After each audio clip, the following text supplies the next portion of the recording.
تھے انتہبت اعمالکم وانتم لا تشعرون، تمہاری پڑھی ہوئی نمازیں تمہارے منہ پہ پھینک دوں گا، تمہارے رکھے ہوئے روزے تمہارے منہ پہ پھینک دوں گا، تمہاری دی ہوئی زکات اور تمہارے کیے ہوئے حج تمہارے منہ پہ مار دوں گا اگر میرے نبی سے آگے بڑھنے کی کوشش کی اور اگر میرے نبی کی آواز پر اپنی آواز کو تم نے بلند کیا۔ اب پروٹوکول میرے نبی کا پروٹوکول سمجھ میں آ رہا ہے نا بھائی؟ یہی سے تو ذرا سا میں اپنے سننے والوں کو آگے لے جانا چاہ رہا ہوں۔ مشہور و معروف آیت سورہ احزاب کی، ان اللہ و ملائکتہ یصلون علی النبی، بہت مشہور آیت ہے، آیت درود۔ ان اللہ 33واں سورہ احزاب، و ملائکتہ یصلون علی النبی، اللہ اور اس کے فرشتے نبی پر درود بھیجتے ہیں۔ یا ایھا الذین آمنوا، اے ایمان لانے والو، صلو علیہ وسلموا تسلیما۔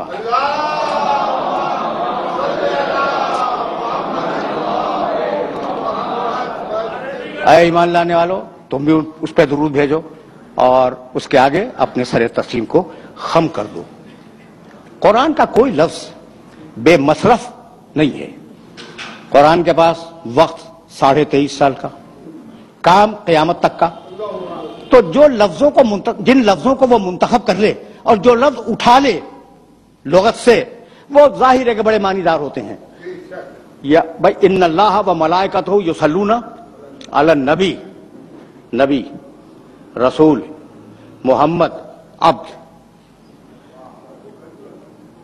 اللہ درود بھیجتا ہے محمد پر، آیت میں نبی ہے، محمد نہیں ہے، ٹھیک ہے نا؟ اچھا یہ معراج میں لے گیا تو کہنے لگا سبحان الذی اسریٰ بعبدہ لیلا، میں اپنے عبد کو لے گیا معراج میں، اپنے عبد کو لے گیا معراج میں، تو محمد ولادت کے وقت نام رکھا گیا، معراج میں گئے اب کہلائے، ٹھیک ہے نا؟ اچھا پھر رسول بنے، جب اعلان بعثت کیا تو رسول بنے، تو درود بھائی توجہ رہے، محمد پہ نہیں، درود رسول پہ نہیں، درود عبد پہ نہیں، درود نبی پر۔ اب سوچنے والی بات ہے کہ یہ لفظ نبی کو منتخب کیوں کیا؟ درود بھیجتا ہے محمد پر، نہیں، درود پھر اس دن سے ہوتی جس دن محمد دنیا میں پیدا ہوئے۔ اللہ اور اس کے فرشتے درود بھیجتے ہیں رسول پر، اس دن سے درود ہوتی جس دن سے اعلان رسالت کیا، ٹھیک؟ اچھا ابھی اگر کہہ دیتا کہ اللہ اور اس کے فرشتے عبد پر، عبد کے معنی بندہ، اب پر درود بھیجتے ہیں، تو معراج کی رات سے درود شروع ہوتی، ٹھیک ہے یا نہیں؟ پھر ایک مرتبہ زحمت اور دینا چاہ رہا ہوں، محمد ولادت کے دن سے، رسول بعثت کے دن سے، عبد معراج کی رات سے رکھا، ان اللہ و ملائکتہ یصلون علی النبی۔ اب جب سے نبی ہے تب سے درود ہے، کب سے نبی ہے؟ کنت نبیا وآدم والماء والطین۔ کیا پروٹوکول ہے اس نبی کا؟ اب میرے پاس اردو میں کوئی لفظ نہیں تھا، اس لیے میں نے یہ انگریزی کا لفظ استعمال کیا۔ کیا پروٹوکول ہے؟ یعنی موسیٰ علیہ السلام نہیں آیا کہ جب ان کا نام لو درود بھیجو، نہیں ہے۔ عیسیٰ علیہ السلام کے لیے درود کا تذکرہ انجیل میں، چاروں انجیلوں میں، اس کے علاوہ بھی 4 انجیلوں کے علاوہ بھی انجیلیں پائی جاتی ہیں، کہیں نہیں ہے۔ یہ اکیلا پروٹوکول ہے میرے نبی کا۔